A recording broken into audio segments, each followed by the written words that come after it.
Salut à tous la team OL, Thomas M. Show pour OL Fan TV. Très heureux de vous retrouver une nouvelle fois pour une nouvelle vidéo. C'est l'avant-match du match contre le SCO d'Angers. Ça sera le premier match de Silvino au Groupama Stadium. Ça sera aussi le retour sur ces terres du roi Juninho. 10 ans après, il revient dans la peau d'un directeur sportif et je vous promets que l'ambiance autour du retour de Juninho va être tout simplement grandiose, va être énorme. Et puis, les supporters sont très heureux, je suis très heureux du retour de notre équipe sur nos terres aussi, sur nos terres lyonnaises. Premier match à domicile avec un mercato plutôt réussi. Je vous en parlais dans la dernière vidéo, l'arrivée de Jeff Reine Adélaïde en provenance du SCO. Alors, il y a eu beaucoup de blagues qui ont circulé en disant qu'on rachetait systématiquement les meilleurs joueurs des équipes qu'on allait affronter. Petite boutade sur les réseaux sociaux. Oui, Jeff Reine Adélaïde a signé, c'est officiel, 25 millions plus 5 millions. Il y avait une clause de match-up. Je ne savais pas ce que c'était le match-up d'Arsenal qui avait une option pour le racheter. Finalement, ils ne le rachèteront pas. Tant mieux pour nous. Jeff Reine Adélaïde a signé pour un gros contrat, 5 ans quand même. Hein. C'est un contrat longue durée. Il n'affrontera pas son ancien club du SCO d'Angers. C'est un gentleman agreement. On s'entend bien avec le SCO. Donc voilà, il ne jouera pas vendredi.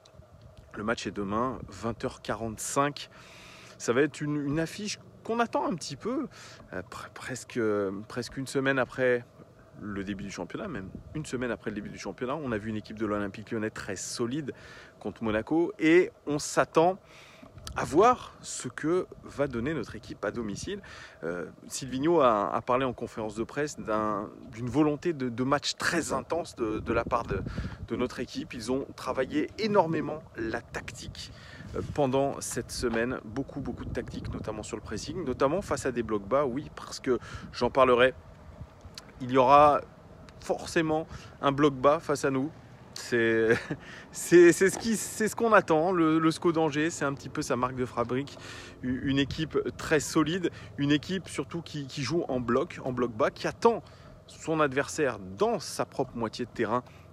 C'est pour ça on aura, je pense, fort à faire face à une équipe qui a gagné son premier match de championnat contre Bordeaux avec un Jeff Reine Adélaïde tout à fait énorme ici, une grosse performance.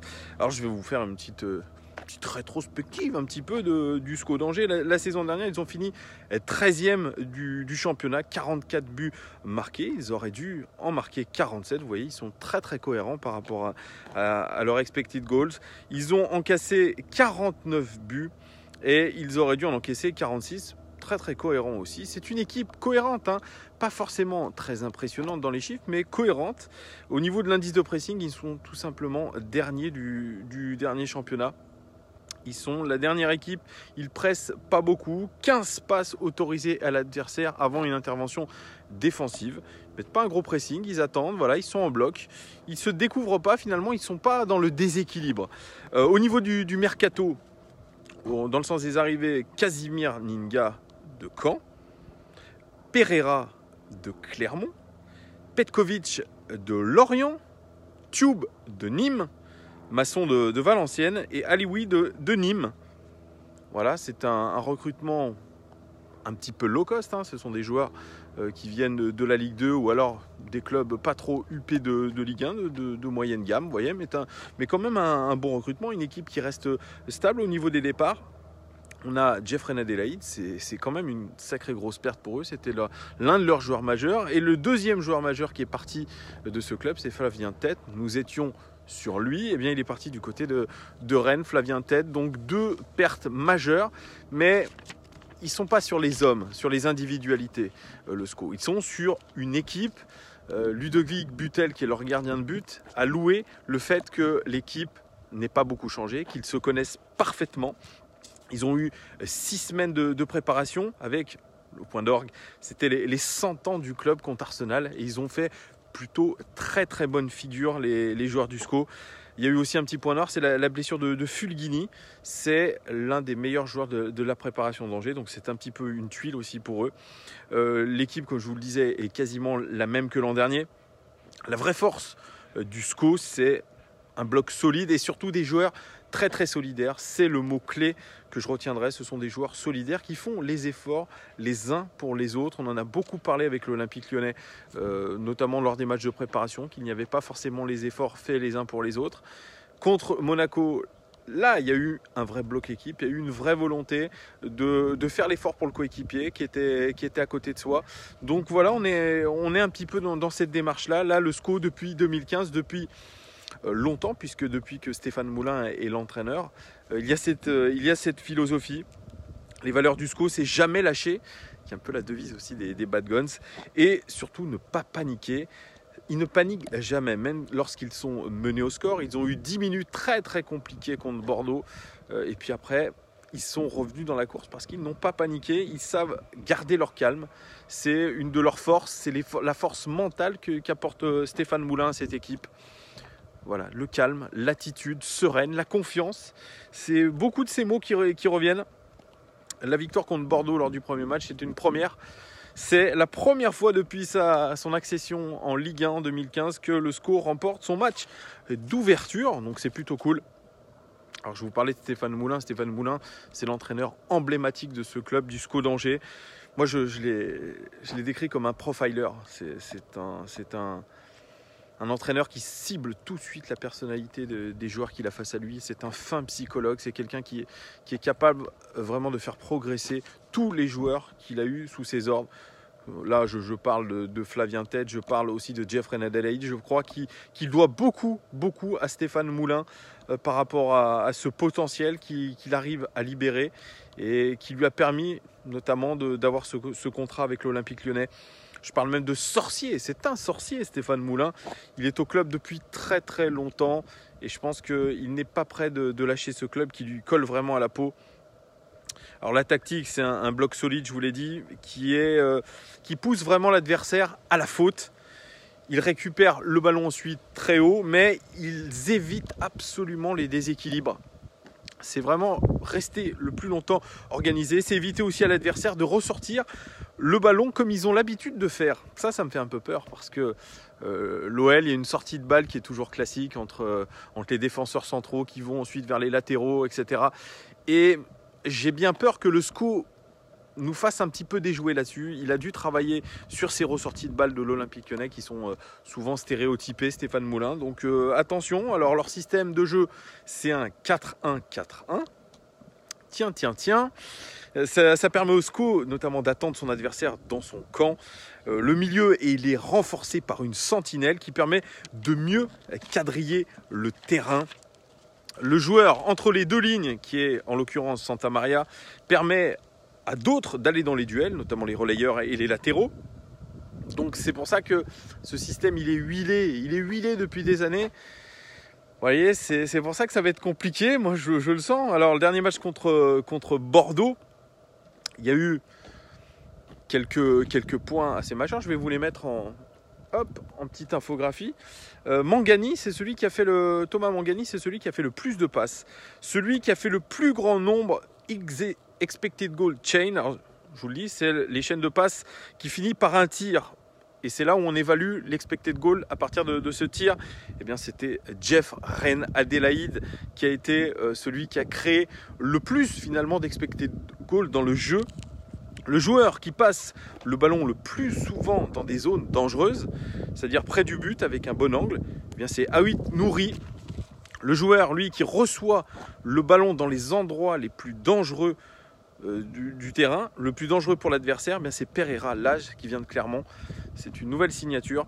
Le joueur ensuite qui porte le plus le ballon dans les zones dangereuses, c'était Jeffrey Adelaide. Et puis le joueur le plus central dans le jeu du SCO d'Angers, c'est Thomas Mangani. C'est vraiment la pieuvre, c'est celui par qui tous les ballons passent. Ça, il faudra faire très très attention à Thomas Mangani. Vous regarderez, là je vais vous mettre aussi l'infographie avec la position moyenne des joueurs, le circuit préférentiel des joueurs. Vous allez voir que le jeu, surtout le bloc est un bloc médian qui penche plutôt à gauche. Au niveau des expected goals, lors du match contre Bordeaux, gagné 3-1, ils ont mis 3 buts, le SCO d'Angers, ils auraient dû en mettre 1,25. Ils ont surperformé, comme vous voyez, très très clairement. Donc c'est plutôt bon signe pour nous, mais nous c'est pareil, contre Monaco, on a surperformé. Vous voyez, c'est une équipe du SCO d'Angers qui, sans être très très impressionnante, qui a perdu 2 gros joueurs, mais ils ont une force collective qui est très bonne. Ils sont actuellement 3e du championnat. Et pour moi, ça va être un vrai test.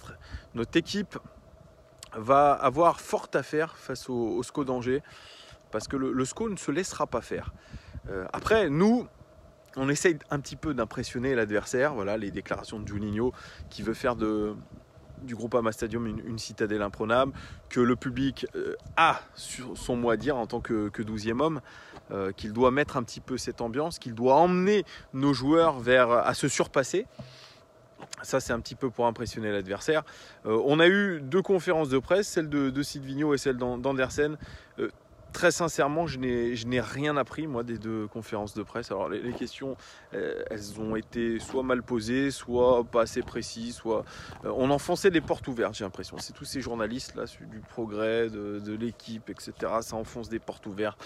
Il n'y a pas vraiment de choses intéressantes. On n'a pas appris grand-chose. On a appris juste que l'OL avait travaillé le pressing. Voilà, bon, que Silvino était très positif, qu'il pensait que ses joueurs étaient prêts. Voilà, il a parlé aussi du départ de Cheikh Diop. Hein. Il était désolé de voir partir Cheikh Diop parce qu'il avait beaucoup de potentiel, mais que Cheikh avait très envie de retourner au Celta Vigo et qu'il avait loué le professionnalisme de ce joueur-là, parce que la petite anecdote, c'est qu'il a été l'attendre très longtemps dans les travées du centre d'entraînement pour lui dire au revoir et lui dire tout simplement qu'il avait retrouvé l'envie de travailler, l'envie tout simplement de rejouer au football. Voilà, après on a eu Andersen qui paraissait très très serein par rapport même à ses erreurs réalisées lors des matchs de préparation, que ce soit le but contre son camp et le but qui est quand même largement de sa faute contre Bournemouth. Voilà, il dit que ce sont des choses du football, qu'il va gagner en confiance, que sa complémentarité avec Jason Denayer va se faire. Un joueur qui était pas forcément très très inquiet. Voilà, bon, tout le monde a l'air très serein par rapport à tout ça, au contexte. Mais la saison ne fait que commencer. Elle a commencé sur de bonnes bases et il faut absolument continuer là-dessus. Une victoire face au SCO d'Angers est impérative, les gars, hein, je vous le dis. Hein, c'est pour moi une obligation de prendre 6 points en 2 matchs. Voilà, on a l'avantage de jouer à domicile. On a toutes les conditions réunies pour ça. Au niveau de l'équipe qui va être alignée, moi je pense que l'équipe qui va être alignée va être quasiment la même que contre Monaco, à quelque chose près. Hein. Moi je pense que voilà, l'équipe a largement satisfait Silvino, donc on devrait voir la même équipe. Jeffrey Adelaide, comme je vous l'ai dit, ne jouera pas ce match, donc il devrait probablement être intégré lors du match d'après, si ces séances d'entraînement sont positives. Là, on devrait avoir un classique 4-3-3, le même, exactement. Je pense qu'on ne change pas une équipe qui gagne. Voilà, c'est tout simplement ça. Toutes les conditions sont réunies pour faire un gros match. J'espère que ça sera le cas. Il ne faut surtout pas penser que le match est fait d'avance. Ça aussi, c'était ce qu'avait dit Juninho à son arrivée, sa première conférence de presse. Il a dit on doit gagner même contre les petites équipes. Un championnat, ce n'est pas contre que les gros, c'est aussi contre les petites équipes. C'est là où on ne doit pas relâcher ses efforts. Et là, ça va être un premier vrai test pour voir si l'OL est capable de garder cette même motivation contre un entre guillemets petit du championnat, voir si on a cette abnégation, si on a toujours ce bloc équipe solide. Après, bon, ce n'est qu'un premier match, je l'avais dit, moi je n'ai pas été forcément très très emballé par le jeu. Quand vous regardez hier la finale la Super Coupe d'Europe entre Chelsea et Liverpool, c'est un football total, c'est un engagement total, c'est de la rapidité, c'est du jeu vers l'avant quasi systématique. C'est beaucoup de choses que j'ai pas souvent vu à l'Olympique Lyonnais, que je n'ai surtout pas vu contre Monaco. Mais bon, commençons petit à petit. On ne va pas comparer l'Olympique Lyonnais à Liverpool, à Chelsea. C'est une autre dimension encore. En tout cas, j'espère que ça va le faire. Mon pronostic pour pour demain, je vois bien une victoire de l'Olympique lyonnais. 3-1. Oui, je nous vois encaisser un but. Au niveau des buteurs, je vois Moussa Dembélé toujours buteur. Je vois un but pour Moussa Dembélé. Je vois un but pour Memphis Depay. Et je vois bien un but de Thiago Mendes. Voilà les gones, dites-moi vous ce que vous pensez de ce match contre le SCO d'Angers. Est-ce que pour certains vous allez aller au match? Malheureusement moi je n'aurai pas la chance d'y être puisque je suis encore en vacances. Je reviens début septembre, donc je serai de retour au stade que début septembre. Mais bien évidemment je vais suivre ce match avec intérêt les gones. Donc dites-moi vous si vous allez au match, dites-moi votre ressenti sur ce match, sur cette équipe du SCO, qu'est-ce qu'elle vous inspire? Et surtout mettez-moi votre pronostic, hein, les gones. Je vais voir ça avec attention. On va voir s'il y en a qui ont le nez creux. Moi, j'avais quand même trouvé le buteur Lucas Touzard la semaine dernière. Hein. Donc, on va voir. Je vais peut-être mettre un petit système d'ailleurs de bankroll. On va voir si je fais ça pour voir combien potentiellement je gagnerais si je faisais un pari en sport. Ou alors, peut-être que je vais moi-même me mettre à pari en sport et je vais vous mettre un petit peu ce que je gagne ou ce que je perds que sur les matchs de l'Olympique lyonnais. On verra si je suis bon.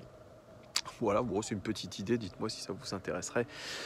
Voilà les gones, il ne me reste plus qu'à vous souhaiter une bonne journée, une très très bonne journée même. Profitez pour ceux qui sont en vacances. Et puis, très bon match à vous. On se retrouve bien évidemment pour le débrief. À très bientôt les gones. Ciao, ciao, ciao.